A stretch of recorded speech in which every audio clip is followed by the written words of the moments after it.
नमस्कार मंडळी, आम्ही दोघी जावा या चॅनलमध्ये तुमचं सर्वांचं खूप खूप मनापासून स्वागत आहे।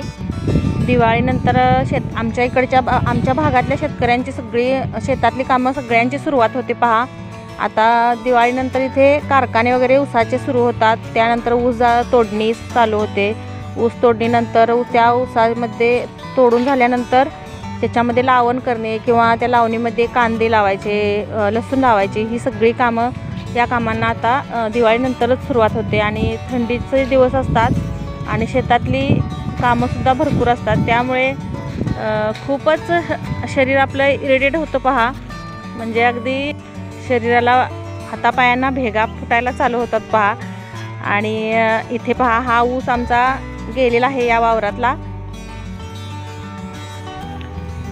आणि इकडे आमच्या आता ऊस गेल्यानंतर पहा, असे जे बांध आहेत कडेचे बाजू वावराच्या साईडने जे चारी कोणा आहेत, चारी बाजू आहेत, त्या स्वच्छ करून घ्यावे लागतात। आणि मग हे सगळं आतल्या बाजूला उचलून टाकायचं घाण सगळी, आणि मग हे पेटवून द्यायचं। अशा पद्धतीने आमचं आज काम चालू आहे, म्हणजे कालपासून चालू आहे हे। म्हटलं आज थोडासा व्हिडिओ करूया। ही आमची झाडं पहा, नारळीचं, चिक्कूचं, आंब्याचं, अशा पद्धतीने एक झाड लावले, म्हणजे एक नारळ, एक चिक्कू आणि एक आंबा, असं ही सगळी बांधण